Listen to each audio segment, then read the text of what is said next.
it's pride, man, that keeps me doing what I'm doing. I love to be able to lift up my shirt and go, look, this is me 24/7, 365. It's not Photoshop. It's no, when was that picture taken, Clark? It was taken today, bitch. This is how I look. You know what I mean? If you're someone who believes that they need TRT or PEDs to reach their goals, then today's episode is for you. Today we have Clark Bartram. Clark is 59 years old, about to be 60. He did his first bodybuilding competition in 1988. That was the year that I was born, so 35 years in this industry.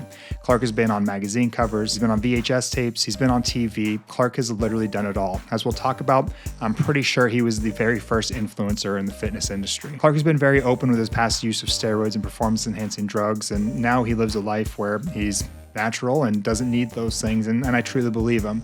Not only have I looked at his lab work, and so have many other doctors, I just don't feel like he has the need to lie. And as he says in this very eloquently, that if he was going to do TRT, he would definitely advertise it and be making some money. So I think you guys are really going to enjoy this one. It goes to the heart of Clark and everything that makes Clark Clark, and I was extremely inspired. I had a few times that I got goosebumps through this. When we were done, Josh called me and said how stoked he was just getting off the call. So Clark is the kind of person who will make you just motivated and amped up for life. Hope you guys enjoy. Yeah, I wanted to bring Clark on because he, like I've said in other podcasts, I kind of migrate towards male role models that I really look up to, not only in the space, but just in life in general. I think Clark is a phenomenal man, a human being.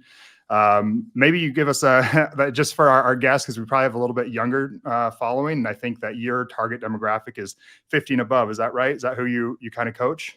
Well, it is my target demographic, but oddly enough, I looked at my analytics yesterday on YouTube and Instagram, and I am between 25 and like 40. Oh, that makes me so happy, because I was honestly thinking before this in the shower, like, I know that's his target, but the guys who need him more than anyone right now is probably like that 25 to 40, the floundering generation right now, because I think you're the epitome of what once was a normal man that nobody questioned. It was just like, that's what a man's supposed to be, but now is almost demonized, which is crazy. But I think that you are kind of the epitome of that. So I'm glad that those are guys looking up to you. Yeah, we just glazed right over the fact that you said you were thinking about me in the shower. That's a whole. I'm sorry about that. That's when I get most of my thinking done, is in the shower. I go through my day and I think about crazy things. Like, shower thoughts are amazing. They are. And Pharrell said it when he wrote the song Happy. He was on Oprah, and it's sensory deprivation. When you're in the water, when you're in the shower, you're not being distracted by all of the other things in life, and that creative part of you is allowed to come out. And I'm the same way. I love that. I love getting in there and just being able to let that part of me out. But yeah, I am very happy that is the demographic, because that's being attracted to what it is that I'm saying. I see it in the gym all the time, right? The young guys walk up to me. A lot of people will, and I feel very fortunate to be in that space. But because we live in a world today that there is so much available to these kids, I want to be that guy that says, look, man, you don't need to do anything at all until you exhaust the human machine that you are and what you were created to be. Like, you have so much potential. I have this conversation nearly daily in the gym. A kid will walk up to me that either just seeing me for the first time or has seen me in there for a while, and they'll ask me the questions, and ultimately it leads back to, what are you doing? Are you on anything, and all that sort of thing.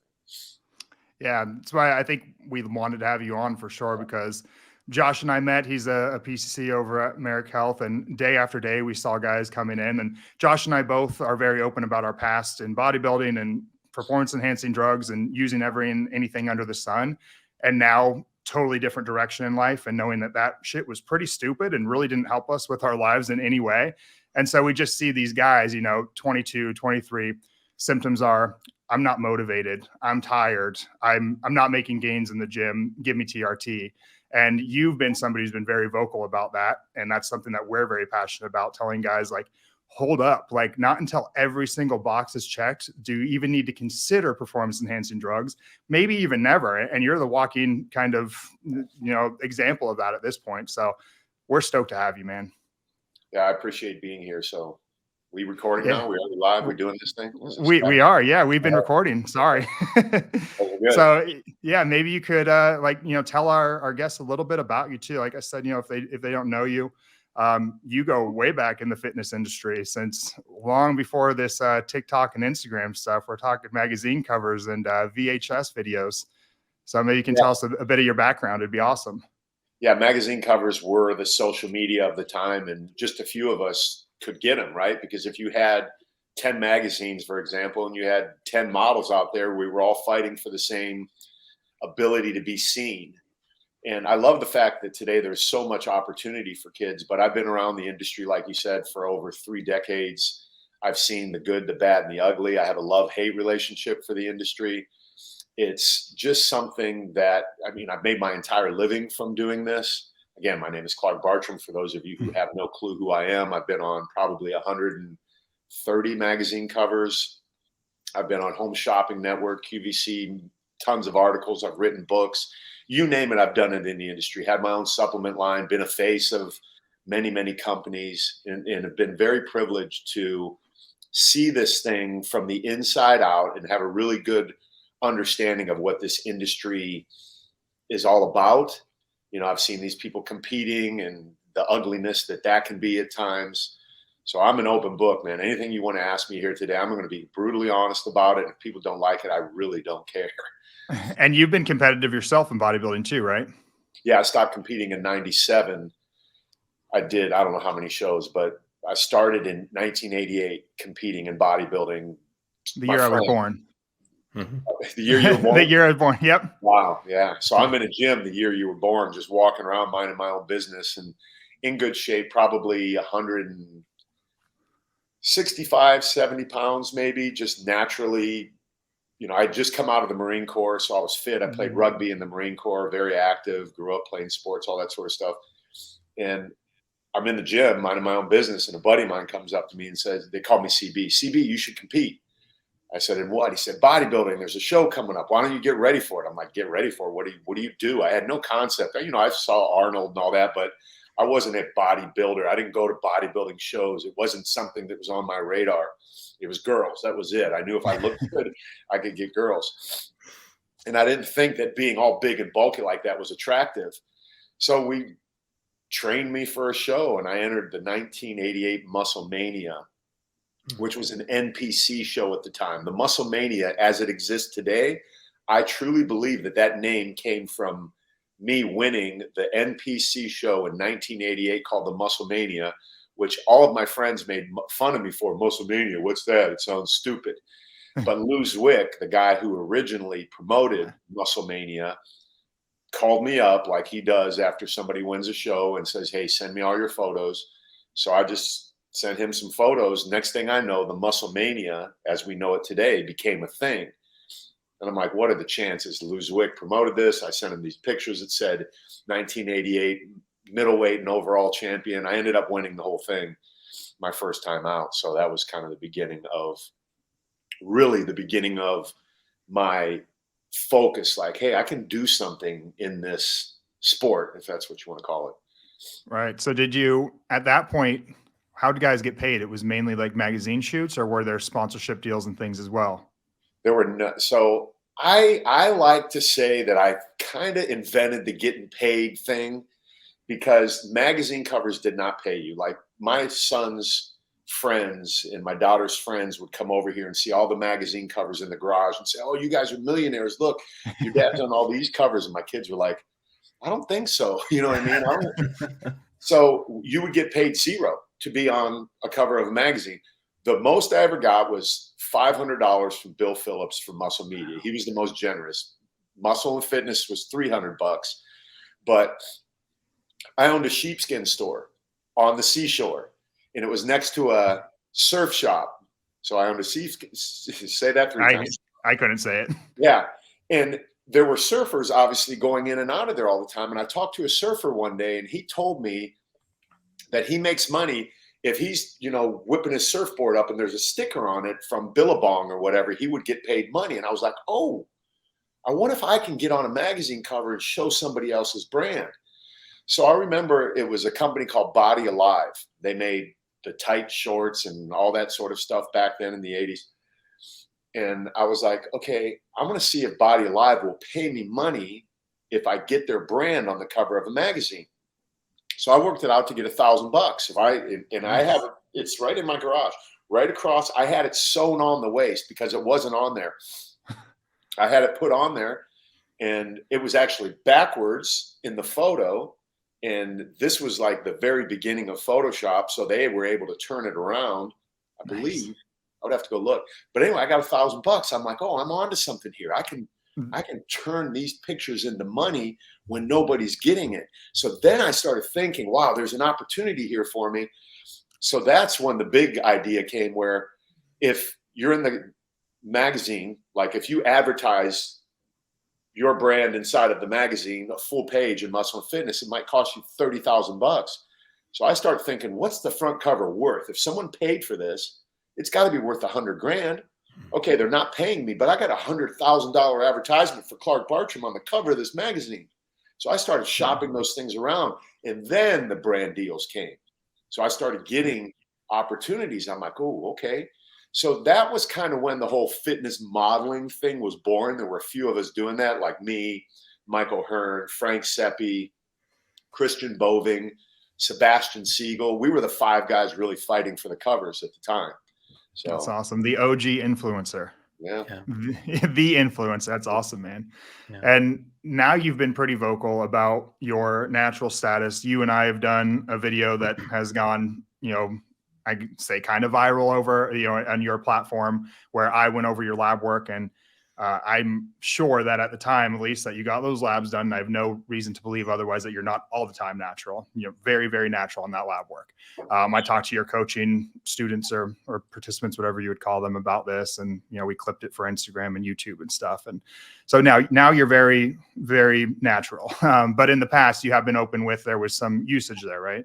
Absolutely. 1988, I'll never forget it. Maybe 89. So I win that show, and I start kind of hanging around that crowd now, right? Because I'm now a bodybuilder. I'm a champion of the Muscle Mania. So there was this, I'll never forget it. There was this powerlifter guy that came in. There were 3 powerlifter guys that came in. They were all bouncers at a strip club. So I managed the gym, and they would come in and train. So we start talking, and I remember one of them dropped 315 from here and just smashed his chest. But his name was Ian. Crazy dude, big crazy guy. They went to eat one time at a Farrell's restaurant. This is how nuts these dudes were. I'm getting to a point here about steroids, but they would just constantly be eating. So Farrell's was known to have this like 5-pound ice cream sundae or whatever. This dude eats this entire sundae, 2 of them. So he had like 10 pounds of ice cream, whatever the amount was. It was a lot of ice cream. He's in a car. He throws up in his hand. And then he's like, I can't waste the calories. He sucked it all back up. That's the kind of craziness that these guys were. So he says, hey, man, you should get on steroids. And I was like, what? Again, no concept of any of this. I've heard of steroids, but I had never been around them, never seen them. Takes me to his place, and he's got a closet with just a bunch of bottles up there. Pulls one out, draws a syringe out. I chickened out at that time, but that was my first exposure. I'm like, no, I'm good, because I saw him just jamming in them. But my roommate, Pete Rivas was his name. He was training for the North County Muscle Classic, which was the show at the time. He was being trained by Charles Bradshaw, which is a big name in the industry. Pete was doing stuff, and I remember one day I snuck into his room, and this was my first exposure. There was a bottle of Anavar in there. And again, I didn't know what it was. They were little blue football-shaped pills. I go in, I open it up. I'm looking, like I steal an Anavar. I take one. I leave. Now I'm on steroids, right? Like, this is my job. Now I'm on steroids. I'm going to get strong. Next day, I go creeping in his room. I take another one. Boom. So I do this 3-4 days, maybe a week. I don't know how long it was, but now I'm convinced I'm on steroids and I'm strong. I have video of this. I go into the gym. We slap 315 on the bench, and I do it like 10 times. Rack it, sit up, because I'm convinced that I'm on steroids and this is going to get me huge. Whether or not it was placebo or it actually kicked in like that, I don't know. But That's how it all started. So then, I get on some testosterone and do the normal stuff that everybody does. You were able to go to doctors back then and just Yeah. show up at a Mhm. doctor and get a physical. It wasn't a Schedule One drug Mhm. or anything at the time. So we would just show up to a doctor in LA, get a physical. Matter of fact, one time I remember my wife, who is back here sleeping right now, she was my girlfriend at the time. The trunk was open. She was in the back seat, and I had all of what I got. I got some testosterone. It was test and deco. That was the thing that everybody did. So I had it in my hands, right? And the trunk was open and there was a little gap there. And she's looking through the gap. And I thought I was sneaking, but the whole time she was watching me. I didn't tell her why we're going to LA. Boom, shut the thing, get in the car, driving home. She's like, what were those bottles in the car, in your hand? What were you putting in the trunk? I'm like, oh, well, Gatorade. So I tried to lie my best, but, I was exposed. So I did a few cycles and gained a bunch of weight. I think the heaviest I was 220, something like that. I was strong. I was big. I mean, it worked for sure. And then there was a point sometime when you decided to be natural and be kind of outspoken about that, right? Yeah. Well, the whole bodybuilding thing ran its course. I didn't like being that big. My back always hurt and it just wasn't Mhm. comfortable. It wasn't attractive. It Yep. wasn't something that I was interested in being, right? I didn't want to be a bodybuilder because early in my career, I heard a bodybuilder say to Ralph DeHaan, a photographer, he looked at him and I was helping. I was adjusting the lights and doing all that sort of thing. And I'm putting stuff in a bag and I hear the guy saying after the shoot was done, he said, I'll call you next time I'm in shape. And I was like, next time I'm in shape? What if I'm always in shape? So it was at that day and that moment that I decided I'm just always going to be ripped. And it wasn't something that I wanted to be on drugs to be ripped. I knew I had the genetic ability to look a certain way. And all those drugs just got me bigger and stronger. Mhm. And again, that wasn't something that was interesting to me. I didn't want to be Mr. Olympia. I wanted to be a model. I wanted to be on the magazine covers. I wanted to be a brand before we were talking about brands. Mhm. So at that point, I'm like, I'm going to always be in shape. And that was just me training regularly. So, my body settled in at 185 and I've been there ever since. I don't really change. I can look bigger one day, smaller the next, but I'm pretty steady 185 for decades now. Even at the ripe old age of 59, I'm still right there. I'm doing Ramadan right now. I'm not Oh, are Muslim. you? Yeah, but I just did it because my training partners were always in the gym, talking trash, challenging each other. 15 days ago, they said, hey, we start Ramadan tomorrow. I'm like, oh, I've been thinking about doing that. Matter of fact, I got to stop drinking. It's time to start the fast right now. I was gonna say, yeah, you better stop soon. Yeah, I'm done right now. So they said, why don't you do it? I'm like, okay, I'll take it one day at a time. So I go home that night. I had a very lucid dream about them and doing Ramadan. I show up the next day. I said, okay, I'm doing it.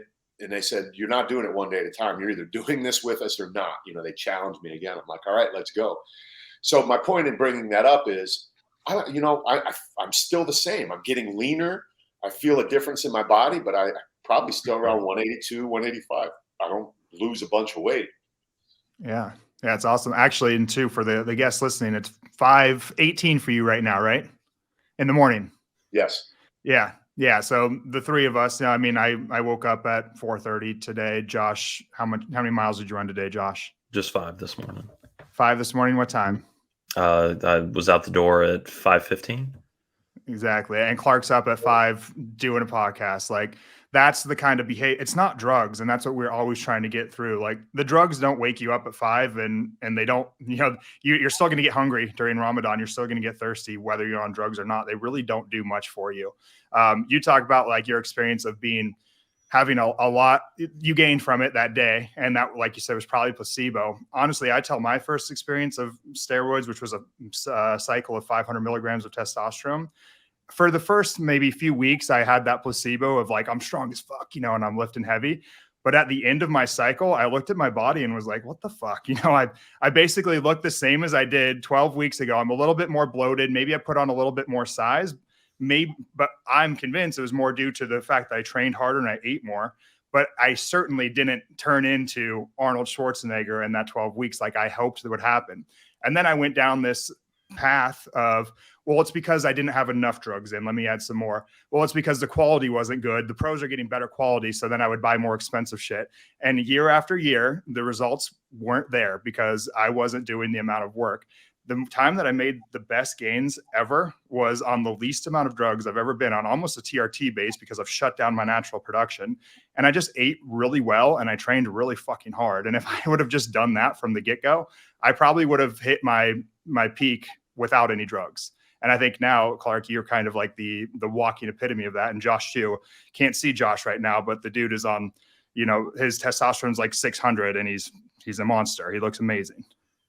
He's a handsome fellow, I'll tell you that. Thank you, Clark. And I think, just kind of to follow up with what Adam's saying too, and it sounds like your story was similar to mine, and that competing kind of ran its course. You started out with a great natural foundation. I had friends that kind of talked me into doing it as well. And then you kind of get through that and you're 5 years removed and you look back and you're like, well, I don't like being this big, right? Like I got into this to stay athletic, to look good long-term, to be healthy. And kind of the further you go down that path, the farther it pulls you away from being like that. So it's cool to see somebody else that had the same transition. And, now obviously you've carried that on for, decades now. And I wish I could get that through to more guys, that it's not about being big. It's, do you want to be athletic and healthy for as long as you can, that allows you to do the things that you like to do on a day-to-day basis? That's the key, is function and athletic. But the problem is this, like, there are going to be trolls that come on here that say a couple different things. Well, there's no way, you're lying, period, right? So that's one thing. Even though I've had 3 people, Adam, you were one, 2 other people since then have verified me, one of whom tested for the Olympic committee. He was in that movie Invictus or whatever it was called, about drugs and all that.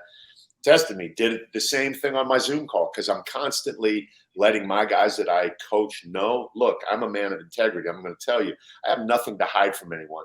When and if I get on TRT, I'm going to say it. Someone's going to pay me to do it. That's going to be my next endorsement deal. You don't think I'm going to come on. Hell yeah. I'm going to be vocal and I'm going to bring people with me, but I'm still going to share the same message of, look, exhaust, like you had said earlier, exhaust everything possible before you start that, because that's not what people are doing. Going back to our comments about the 25-year-old kids in the gym. Then the next thing people are going to say is, oh, the only reason you look the way you look is because you did steroids back in 1980. What are you, stupid? Do you really think that? Mark Bell even said it on his thing. It doesn't work that way, people. It's just that you're lazy. You want to tell somebody else that they're not working hard. And then the next thing will be, oh, it's your genetics. Absolutely. I had genetic potential, but my genetic potential is only as good as my ability to get up at 5 a.m. and all the stuff you talk about, put in the work, fast all day long. You think it's easy not to drink water all day long? I don't care about food during this fast. Yeah. It's water that I want, It's wild. That's a crazy thing. I have, go ahead. Finish that preaching. I'm vlogging this whole process. The thing that I really didn't learn, but reinforced my belief in this, it was 7 o'clock last night. I was thirsty, man. We trained hard. It was hot out. I wanted water. Matter of fact, I wanted Gatorade. My mind said, it's 7 o'clock. You're not a Muslim. You're just doing this with your buddies. Go ahead and have the water. And I was like, if I have a water at 7 o'clock when I'm not supposed to have it till 7:14, when the fast ends, I am cheating myself out of the discipline that I'm getting from doing this.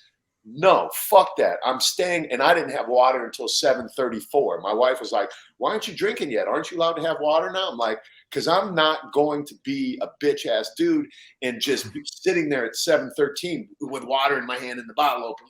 You know what I mean? No, man, I'm doing this to get more discipline. Yep. And that's what people don't have. And if you're suggesting that's me, we need to talk directly, because you're misguided in your belief about who I am and what I believe and what I do. Hell yeah. Yeah, I love that. Those small victories. Well, that's not even a small victory. That's a pretty big one. But I talk about, and I think about every single day in myself, little victories throughout the day accumulate. Like, 1% every day accumulates. Now you're 59 and you try to get better 1% every day. That is a massive accumulation of victories. Just the other day, my legs were sore as hell from the workout we did. I went and got groceries, so both my hands are full. I have 3 flights of stairs to walk up to the penthouse, or there's an elevator. And I was like, elevator would be super easy right now. I got all these groceries. And then I went, no, fuck that. Do the stairs. And it's not that big of a deal. It didn't hurt or anything. I'm not tough and macho and I didn't do any feet. But for myself, that was a victory, you know, stairs or elevator. Stairs is more difficult. Let's do that. You do enough of that over a long enough period of time, it's going to be more powerful than any steroids that, you know, there are, in my opinion. Absolutely. But Josh, see what he did there again? He was in a penthouse in a shower thinking about He had a few of your old magazines up as well, kind of there in the shower as the whole thing. I was listening to the Mark Bell podcast. That's my podcast hour is like in the shower. That's when I watch them. So That's yes, awesome. Clark, I've thought about you multiple times in the shower, my friend. And Clark, I listened to you on Mark's podcast yesterday, and Adam and I both have talked about the clip, you know, where you're saying even before someone gets on TRT, like it should be a prerequisite that you have exhausted everything. I know that you put in the work day in and day out before I ever give you that. And I feel like that's the thing people miss is like, you have to have that foundation for that to even really, for you to even be able to do that justice, right? Just like same thing, building a business, like you have to build up years of business acumen, all the work that goes on the background to actually be successful. And if somebody gives you a big loan, then you're going to be able to go and do whatever you need to with it. Whereas if day one, I just give you $1 million and you have no experience, no foundation, you're probably going to blow it and make nothing of it. Same with steroids or TRT. Yeah, you're going to pay your dues in order to get here, right? Yeah. My buddy of mine at the gym wants to open up testosterone clinics. So he saw me on the Mark Bell podcast. We just recently met in the gym. He's a former Marine as well. And he's now every day talking to me about this. He's like, I'm going to make millions of dollars. I want to make millions of dollars opening a TRT clinic because he sees with him, he doesn't see the potential to help people. Yeah. And I'm not saying he's a bad guy. What I'm saying is what I'm recognizing, he's a business person understanding that men are flocking to these things because their buddy said, hey, I got on some stuff and all of a sudden my life completely changed. Well, what I'm saying all the time is their experience is not going to be your experience. They're a completely different person. And if they were lucky enough to be that guy, those results and that feeling is only going to last for so long because their lifestyle still is going to catch up with them. Yeah. That bump they get is temporary. There's tolerance with everything, right? So their lifestyle is going to catch up, and then they're going to start feeling like crap again and wondering what's going on. So this is where the slippery slope happens. Well, I'll just take a little bit more. I'll take a little bit more. Then if the doctor is in there and they're in it for the money and they see the potential in that way, they're just going to oblige. Oh, yeah, no problem. Cha-ching, extra money. So I'm not saying all clinics are bad like that, but I'm saying a lot of them are in it to make money. They're not in it to heal and help and maximize and optimize people to be at their best, to be athletic and be full of zeal, right? And vitality. Yeah, exactly. I know when we first met, I wasn't aware of this, but I think you were just in talks with Merrick and you were pretty adamant about like, I'm not going to back Merrick Health in any way until I go through the process and see if this is legit because you're a man of integrity and you didn't want to just go through a TRT mill where I would throw you testosterone. And I didn't really realize I was having the tests where you met with me one-on-one and we start talking. And I got the vibe in the beginning, like, this guy doesn't really like me, and we're just talking, but then and you warmed up because I think you came in with like, fuck this. I'm not somebody who's going to endorse a TRT mill. I'll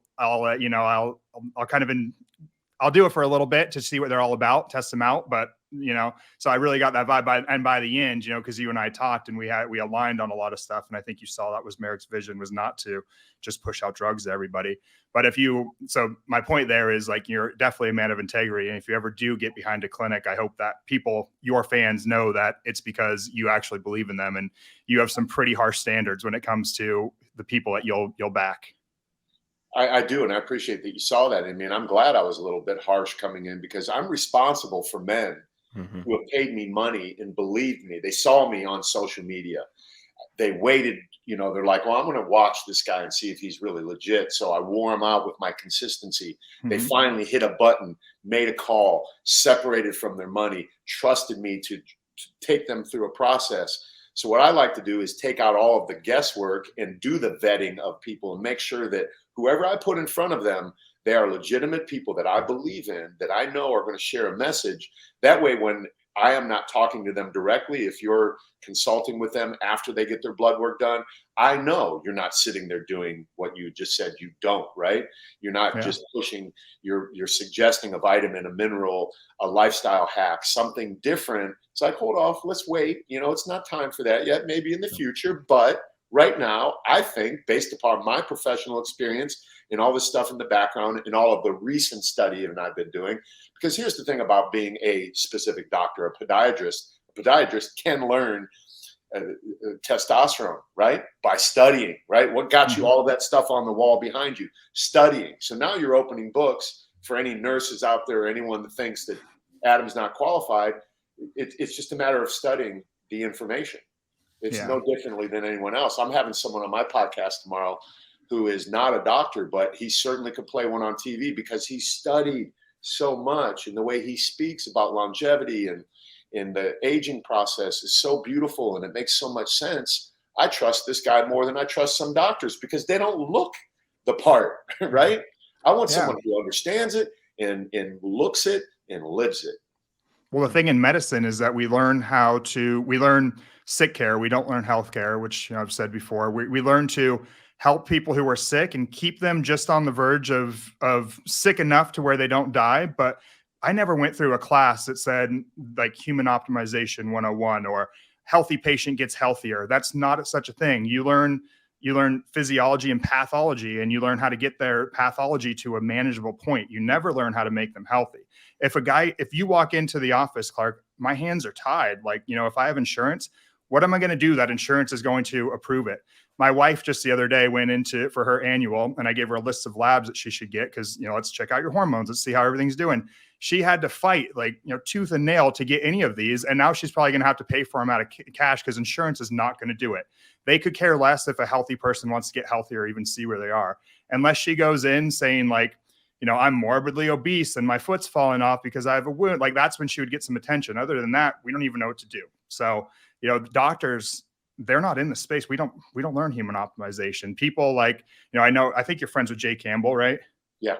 Is that who I don't know if you were talking about him, but yeah, guys like that, have more knowledge than your standard MD or DO on this stuff because they have a passion about it. They dive into it. There's very few in the space. There's Peter Attia is one of the only MD DOs that I think in the space actually thinks about longevity and optimization. So it's weird. It's unfortunate. I wish that there was another degree that was for health and not just for sick.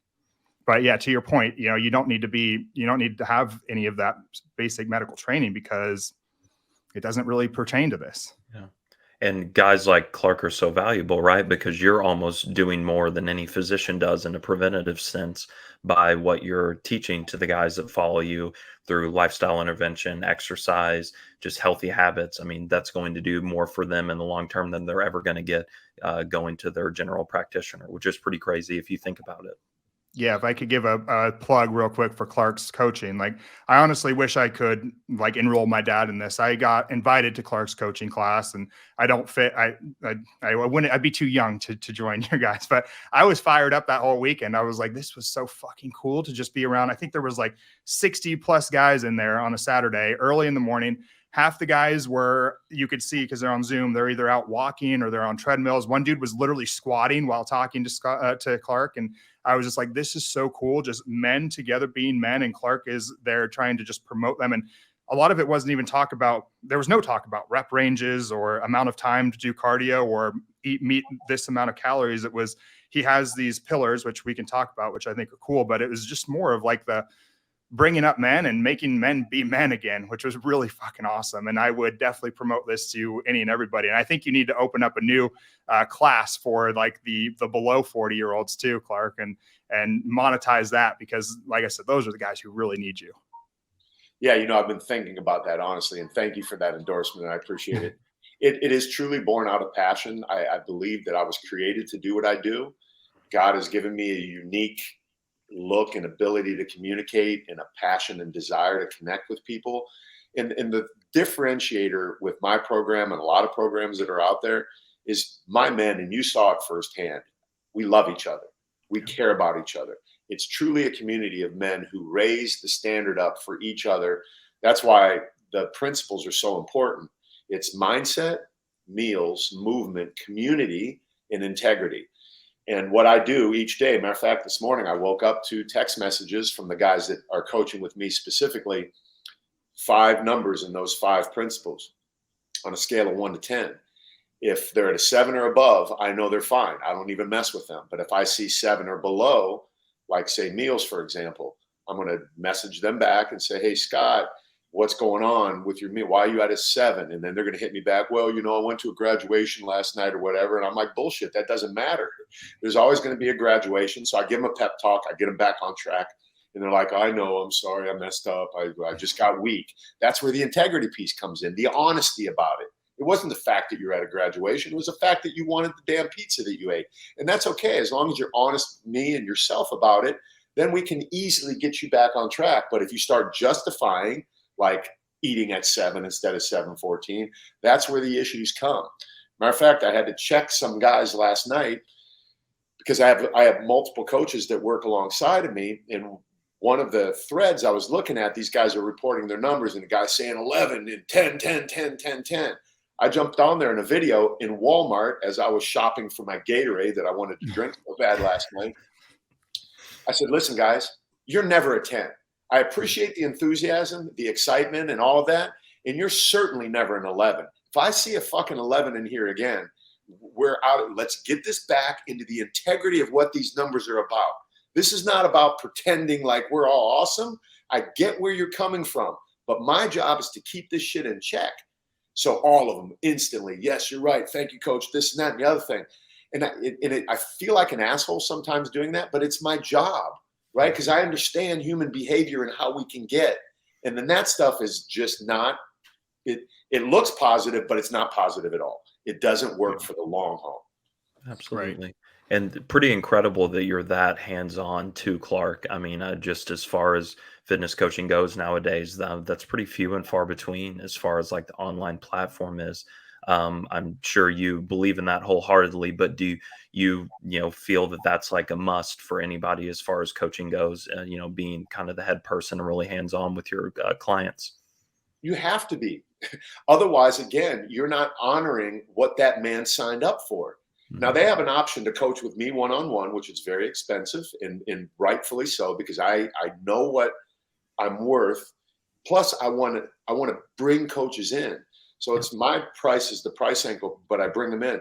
But I am responsible to oversee this entire thing and be a part of it all. These guys need to see that Clark Bartram is involved.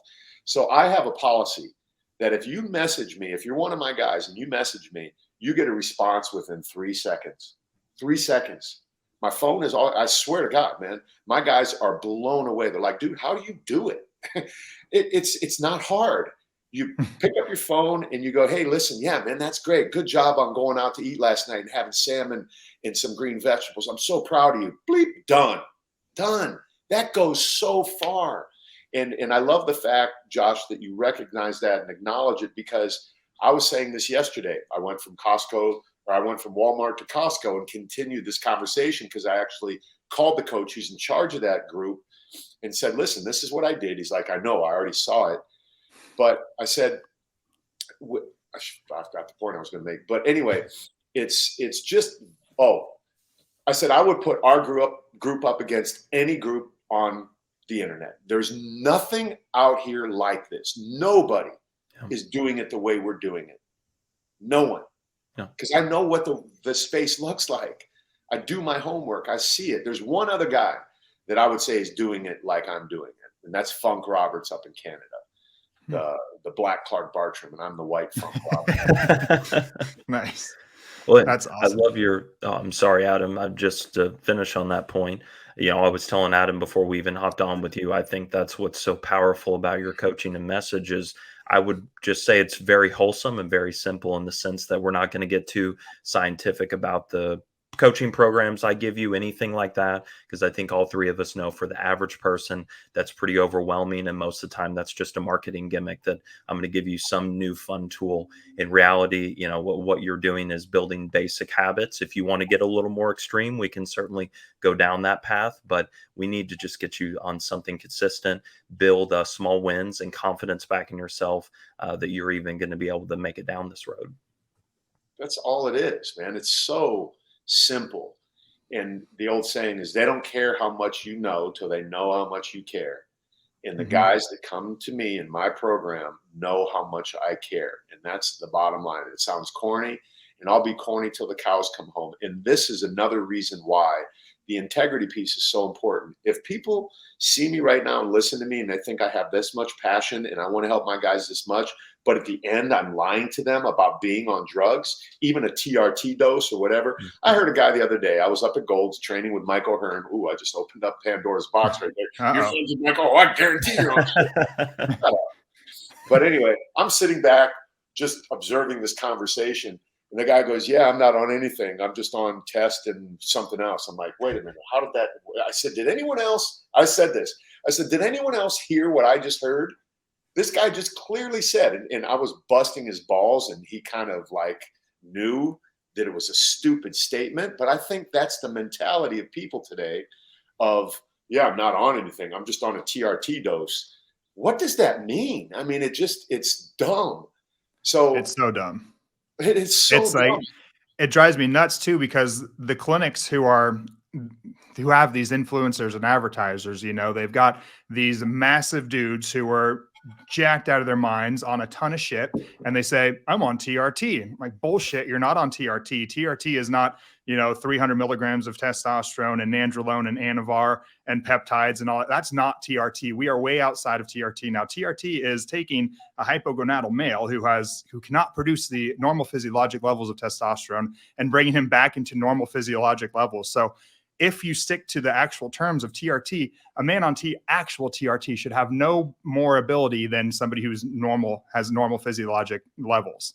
And that's what I hate with the advertising of the TRT clinics, is because they tell, they have the guys, they throw out these really generic symptoms of, are you tired? Are you fatigued at the end of the day? Are you lacking motivation? And all three of us here can go, yeah, I've had all that.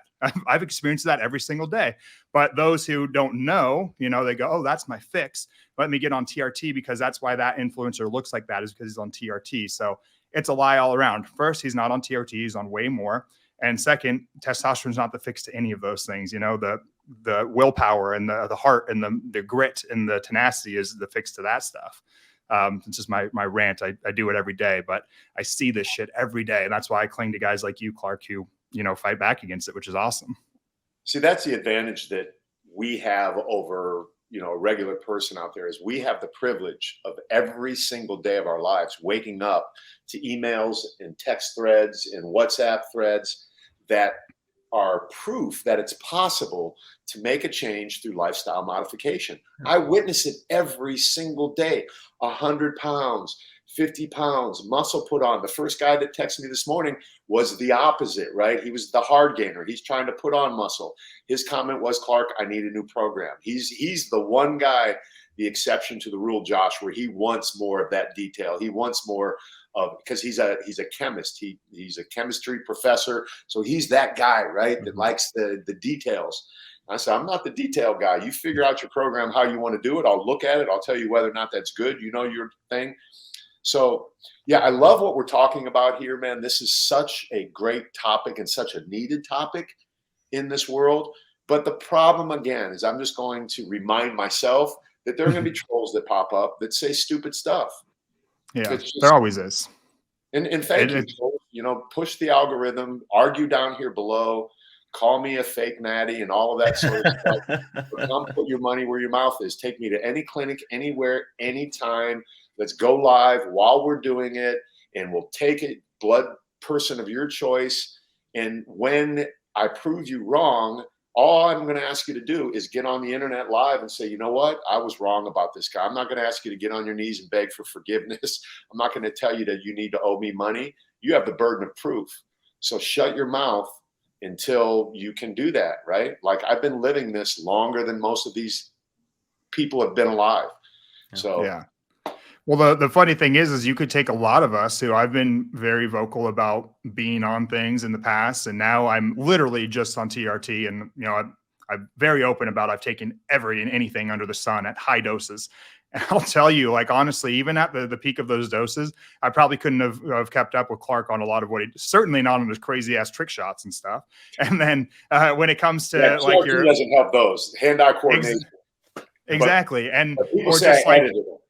oh, really? Gotcha.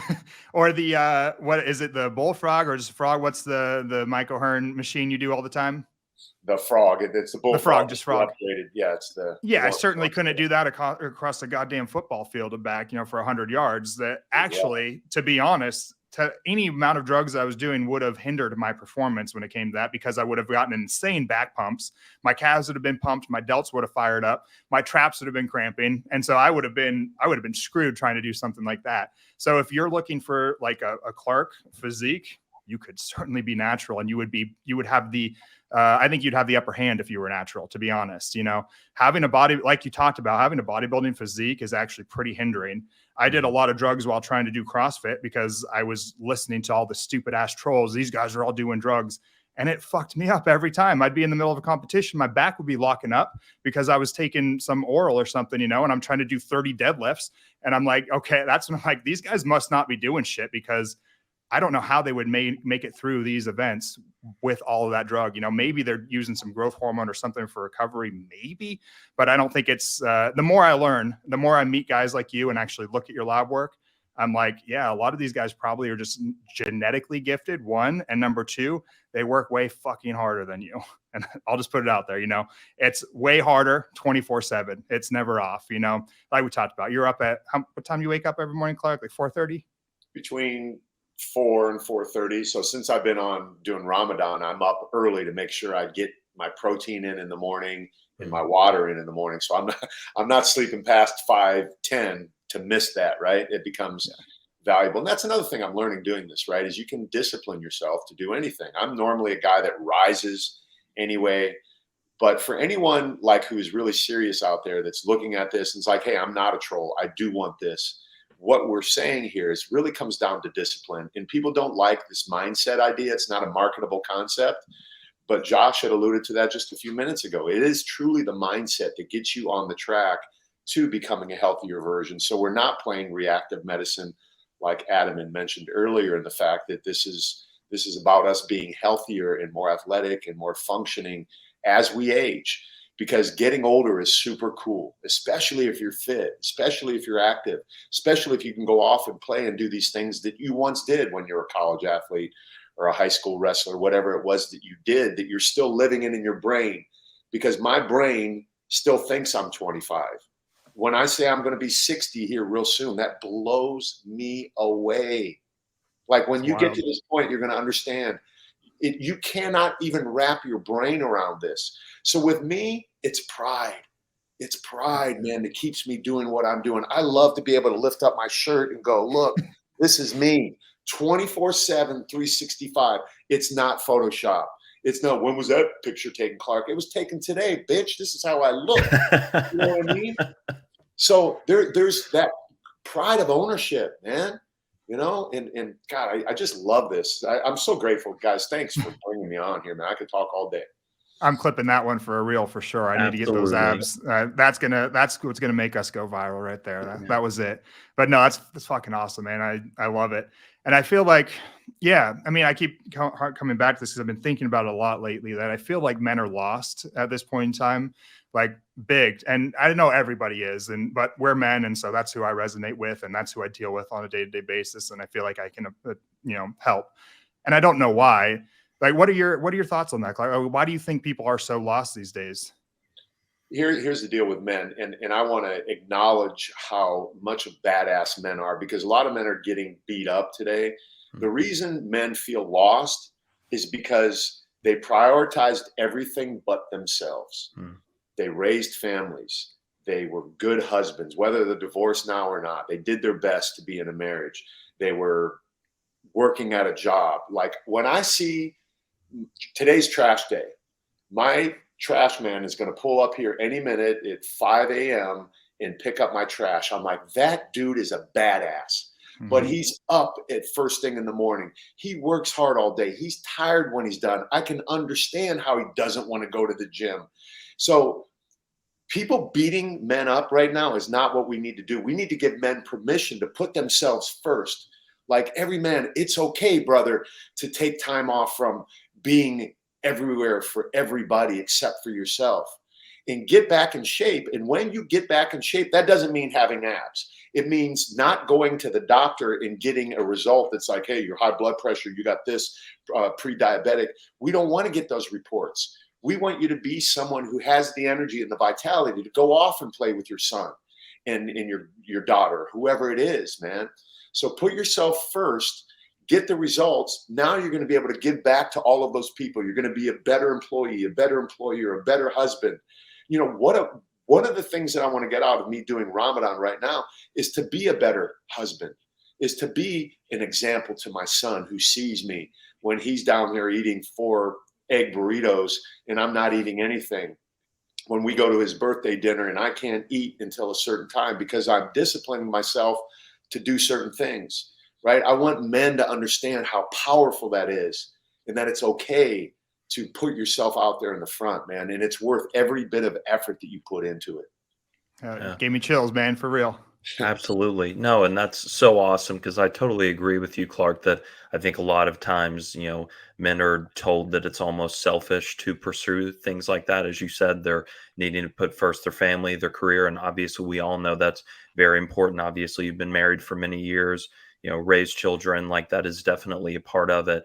But there's no reason to neglect yourself alongside of that. And I love that you're saying that by you following those principles, you may not only set an example for your own family, but just other people you interact with, just like with your community, everyone getting to see what, all the other members are doing on a day-to-day basis to continue to make themselves disciplined is so valuable because it then builds out and creates a stronger community of men as a whole. Yeah, man. Dude, the greatest thing in the world to me, honestly, is, and it's, so yesterday I told you I went to Walmart and I went to Costco to get the stuff. I got stopped 4 different times by 4 different men of all age groups. There was a 20 to 35-year-old guy in there who recognized me. He sells solar. My son sells solar. You're Mitch's dad. Conversation to fitness. While I'm standing there with this guy talking about it, another dude walks by and goes, wow, man, you're in great shape. This young kid saw that old guy recognize this old guy and acknowledge the fact that he appreciated the work that I do. So 3 people were inspired, and whoever was in that circle to hear that conversation also heard it too. Another guy walks by, excuse me, sir, you got a license? I'm like, what are you talking about? You got a license to carry those guns? I'm like, oh, yeah, thank you, And 4 times yesterday this happens. You don't think that feels good? I love it. And it doesn't boost my ego. My ego's been boosted for years. I've been on magazine covers forever. I'm over that. I've been the ego asshole. Now it's like, this is inspirational shit because I know all of those guys at Walmart and Costco who saw me walking by pushing their cart and I'm pushing mine. I see them look at my arms. Yeah, I wear shirts that are too small for me. So what? I like that, right? I shop at Baby Gap, but I'm pushing the cart and guys are looking and going, damn, I wonder what he does. I wonder how old he is. I wonder how much he bench presses, whatever. So then they see me on the internet. That's that guy I saw in freaking Costco. I had a guy sign up in my program the other day. I'll tell you this really quick. My wife and I went to this little local spot. It's a brewery. So I said, hey, let's go get a pizza and beer. Yeah, I eat pizza and do that stuff just like any regular guy. I walk past the guy. I see him staring at me, right? And it's so loud. I was going to say hi, but it was awkward. It was weird, right? I walked past him again. Next day on my Zoom call, it's this guy. He signed up on my program. Wow. He said, man, I've been seeing Clark on the internet. He walked past me in this freaking beer and pizza place the other day. I saw him in person. I was inspired. He looks better in person than he does on the internet. I had to join this damn program. So awesome, man. That's my job. That's my responsibility. And I'm not saying I'm better than anyone's worse. I'm saying this is the role that I'm in life. And I've taken this shit seriously. Yeah. I love that you're there, and I love that you're promoting, like I said in the outset, like what you're promoting used to just be the norm for men to go down. And I heard a Mhm. really interesting thing, another shower thought, or another shower listen rather. Chris Williamson, I think it was, he was talking about young men and what we go through. And he said, we're under this impression that if we give people more options, that it's better. We give them more freedom, it's better. And he gave the example of, if you go into a jean store and there's only one jean in the world, and there's one thing that you'll always pick the right way to go, have the right path. Now, on the opposite, if you have 1,000 different jeans to pick, you have all these options, and there is an optimal option there. But if you don't pick it, the battle's inside you. Like, you fucked up, you didn't pick the right jeans, and we have all these external stressors. Now, we have Instagram that we're looking at every day. This guy's ripped. This guy's a millionaire. He has a Ferrari. So you have all this external stress. You have a million different options now. And the option that once was be a provider, be a protector, take care of your household, that now is considered toxic for some reason. And so it's like, what the fuck do young men do? Like, going to college no longer really yields anything, because we have guys who never went to college who are making millions of dollars coding. What do men do these days? You can't be a normal man. You can't marry a wife. If you're a protector, you don't think she can protect herself. You're a provider. You don't think she can provide for herself. It's like, what do men do? So I love that we've got guys like you who, are rolling your eyes to those notions and are out there pretty vocal about this stuff, because I listen to all your stories. And I love when you say, if you don't want to follow me, so unsubscribe now, because I'm about to drop some truth bombs, and you're doing it and you're not afraid. And I fucking love it, man. I appreciate that, man. Yeah, Josh, it's cool. I know Josh got something coming up, man. Uh-oh. What do you got, Josh? You were going to drop a bomb?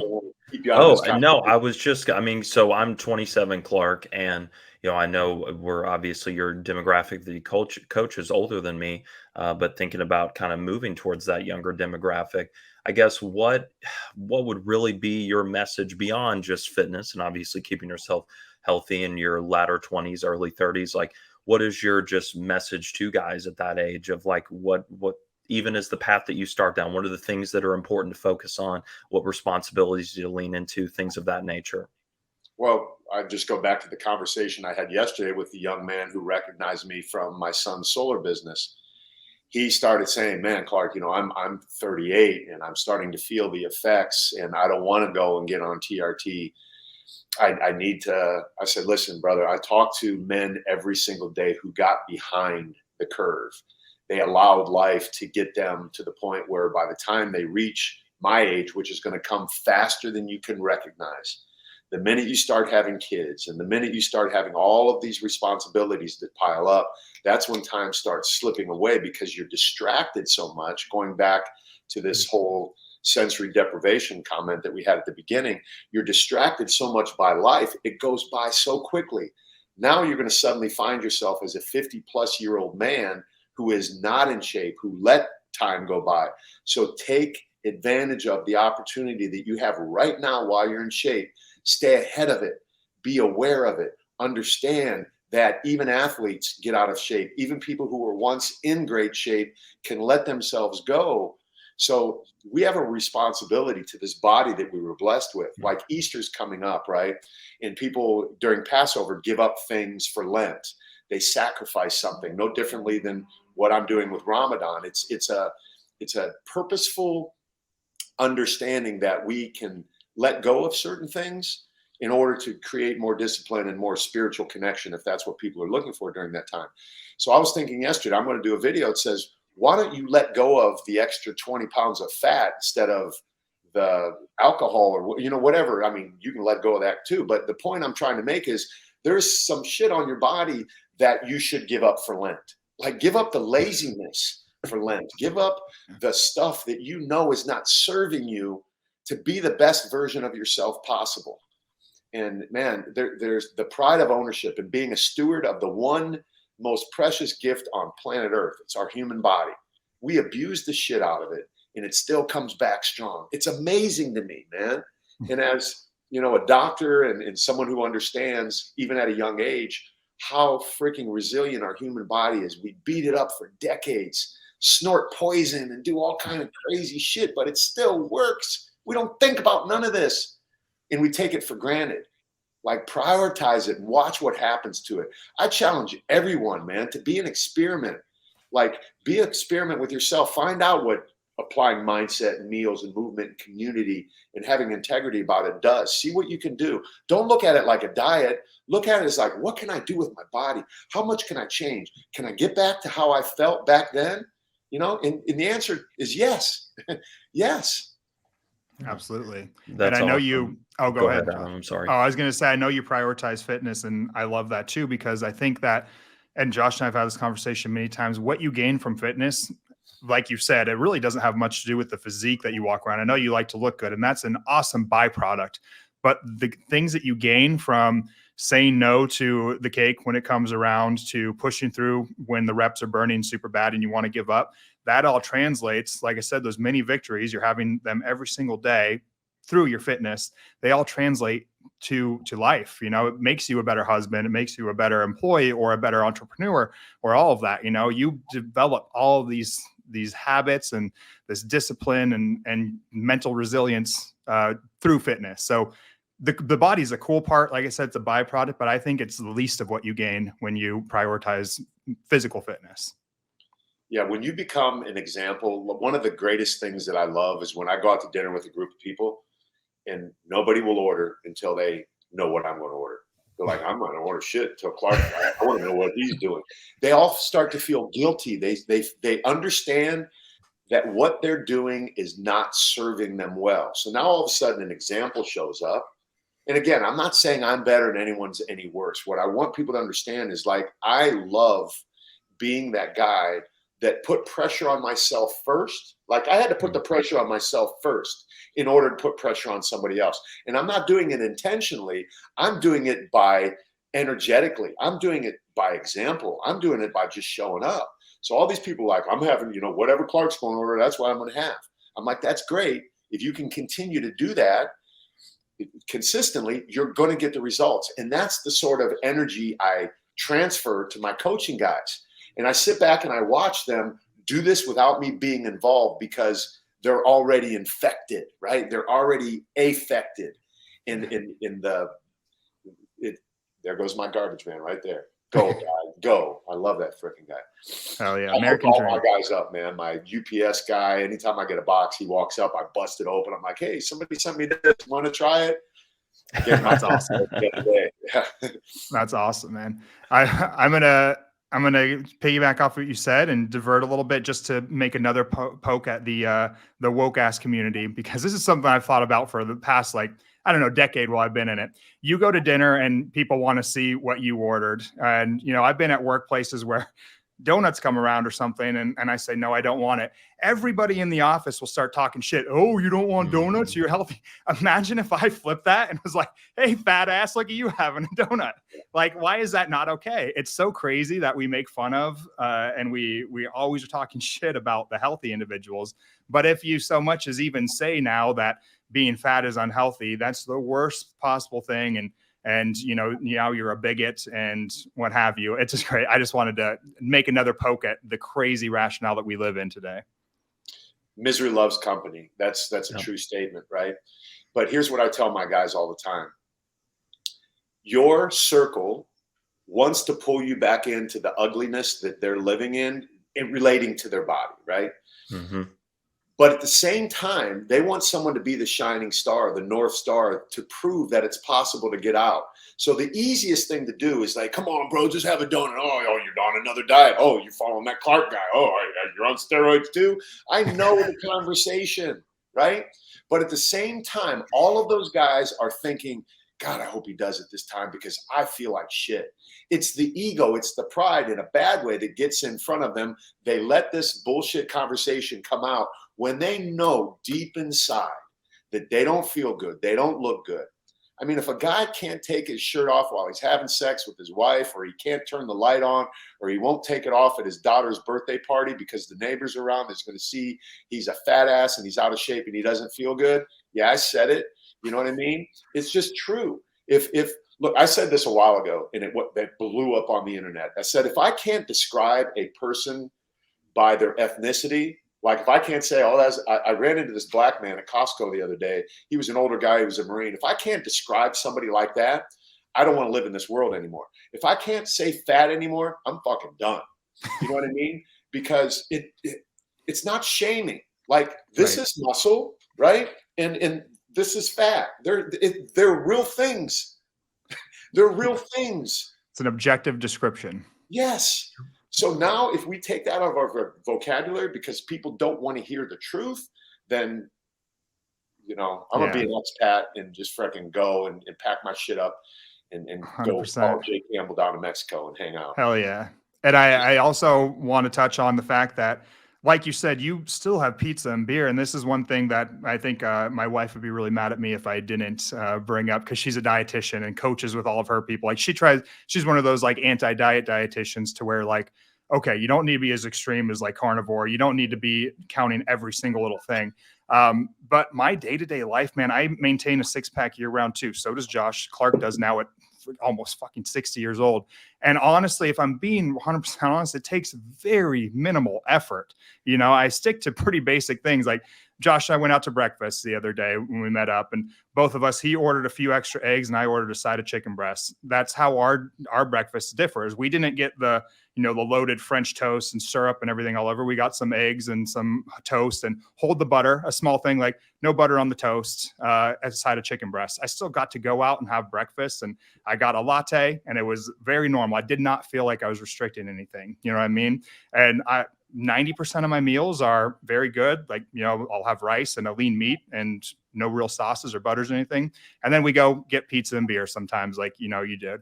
And that's all it really takes. And so that's another thing that I'm always trying to preach to, is like, to have a physique that's actually like admirable in society takes very little work. It takes picking the stairs over the elevator. It takes holding the butter or sauce on the side, you know, little small things like that accumulate. And I love that you coach that. Yeah.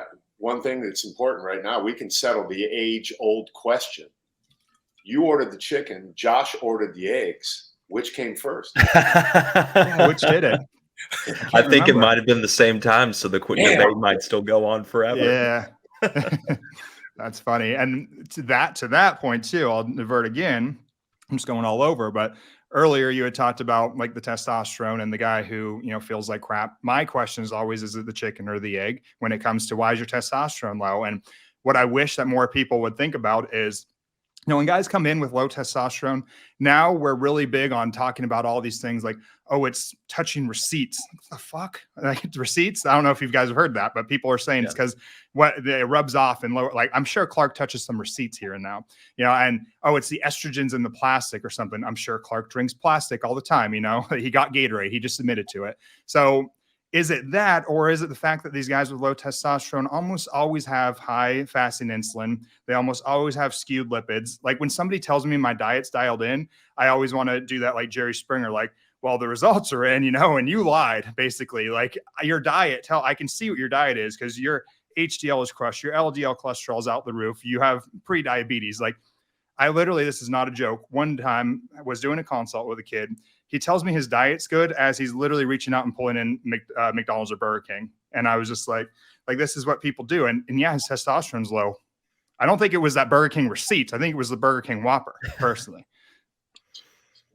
So yeah, I mean, I think, like, you know, your optimal testosterone, and you're pretty open about the, you know, you sell like testosterone boosting supplements. And I've heard you tell your guys that don't buy any of these things. They're not going to do shit for you unless the 5 pillars are, you know, you're at least getting that 9 on those. And then at that point, if you want to get to that 9.5 or even that 9.25, that's when you add in my supplements. I've refused to sell guys. Like, I had my own natural testosterone boosting supplement that I spent a lot of money to create because I wanted the best one. I've refused to sell it to guys. I'm like, no, you don't qualify to buy it, because a $97 purchase to me, and that's how much it was for this product, wasn't worth my integrity and my character and all of the years of consistency that I've built up. Like, the profit on that wasn't a lot. So it's not worth $30 profit to me to have a guy come to me and go, well, this didn't work and you're bullshit or whatever. No, I'm going to teach you some other stuff first. We'll add that in, because my 5th principle used to be supplementation. And then I switched that. I moved the supplementation into the nutrition because that's where it belongs. And I put the integrity piece in there because I realized that's important. the integrity part, both in reporting how you're living your life and just living your life in general, right? A lot of guys, you could suppress your testosterone by being a liar, a cheat, and doing all this sort of stuff because you just feel like shit.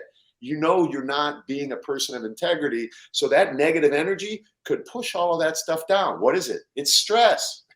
You're adding stress to your life by being an asshole or being whatever a man that isn't having integrity. Yeah, that's awesome. I love that you said they may come back without results. And now imagine if, like in my shoes, I tell somebody go use testosterone, which is going to make it so you have to be dependent on that now for likely ever. A lot of times, and I see it more often than not, guys come in from other clinics and things like, I don't feel that great. It wasn't what I expected. And I'm like, fuck, I know. I wish I could just put out an ad like testosterone is not that special. It's really not. Like I said, I've had testosterone up to like 3,000 before. And you think that I like woke me up out of the morning, like I want to go get all those reps in and I want to eat better. Hell no. I still had all the same internal conflict of, the bed's warmer than it is outside. It's 4 a.m. I don't really want to go to the gym. It didn't do anything for me when it comes to that. That was all me and my discipline. So the testosterone, to harp on this over and over and over again, is not the answer until you figured out everything else, until you've gone through Clark's program and you're sending him, at least a 9. At that point, okay, if you're actually getting a true 9 and even Clark signs off on it, come over and let's start the TRT because we can get you better, But until then, not going to do a thing. Yeah, or if you hit us with an 11, we'll know it's bullshit, right, Clark? Yeah. No 11. Yeah, if you hit us with an 11, Clark's just going to give your money back because you don't need him anymore. Yeah, because Clark's like a good 10.3. Yeah. That's awesome. Well, we could go on. I know this is the Atlas Hour. I don't want to keep you guys longer than I have some questions that would extend this conversation, but maybe we save it for another time. I don't know. Sure, man. We could do yours someday or I don't know. I think I would love to do more with you, man. Like I said, you really inspire me. And I know I've told you in our personal conversations, but I'm glad to call you a friend and definitely like a mentor. It's awesome. I feel the same way. And Josh, it's a pleasure to get to know you. And I'm excited there are young men out there that are really living the lifestyle, that have the experience, that can speak from both sides of this equation. And I can feel your passion to do this, man. I just want to encourage both of you to continue to go out there and do what you do, even in the face, or especially in the face of all of the people who don't necessarily understand why you do what you do. We refer to them as trolls, but they're just people with limited belief, right? They should go read the book, The Big Leap by Gay Hendricks, because there's an inability for them to understand what the possibilities are because they've reached their belief limits. Mm-hmm. They're at the top of what they think is possible. So they automatically default to, oh, that's not possible. That's low level thinking, right? I don't want to be around people like that. I want to be around people who understand that there are people out there in this world who are going to next levels because they believe that it's possible. And age is not something that should hold anyone back from accomplishing anything. I'm building a very strong business at the age of 60 when I couldn't do it at the age of 30 because of all of the life experience and the people that I've been able to bring into my life to teach me, to help me get beyond those limiting beliefs. So there's a world full of people with limiting beliefs, and I'm just going to challenge those people out there. Instead of trolling us, like really think about it first. Honestly, I'm appealing to your common sense right now and saying, listen, man, think about what you're going to say first. We're all here. If you didn't figure out we're very passionate and want to help people, you're truly a person that has no emotional intelligence. You are. And I'm not saying that to be mean. I'm just stating a fact. But listen to it and be less judgmental and more open to what the possibilities are. And I promise you, if you do that, you're going to come out the other side better, because these are good men who want to encourage people to do things that they know based upon their experience is going to help. So am I. So that's awesome, man. I wish I could hug you right now. Yeah. Yeah, exactly. Yeah, a group air hug. Yeah, exactly, man. You're awesome. I appreciate it. I thank you so much for what you're doing for men, society, and everybody, and even all the young guys that follow you. 1.2, I think, million followers on TikTok now, right? Yeah. That's phenomenal. So Incredible. you're inspiring 1.2 million human beings just on one platform. You can also find Clark over at Instagram. That's his handle. That was below him right there. He's also on YouTube. You have your own podcast too, right? Yes. And if you're ever in Awesome. California, either one of you, I'd love to have you in the room, right? Like Let's this is do it. one thing. Imagine if we were all in the same room. We'd be Absolutely. hugging right now. It might be too much for me, man. I've had a lot of shower thoughts about you. It's going to be overwhelming. I'll be the mediator between you two. Don't worry. Absolutely. Yeah, let's definitely do that, man. We appreciate it so much, Clark. Yeah. All right, And guys. Clark, thank you for those encouraging words. I mean, it's, I told Adam even when we first started this together, as someone who's lived this lifestyle for many years, I've always wanted some way to share this with other people. And I, just like both of you, I never did it out of a place of wanting to, I guess, get anything out of it other than just what it did for me. And now the ability to help others with it is super impactful. So, it's very encouraging to hear you say that, because I just think at the end of the day, that's really what all of our message is about, is we want other people to feel as empowered as this lifestyle can make you, and how that then transcends into all other aspects of your life.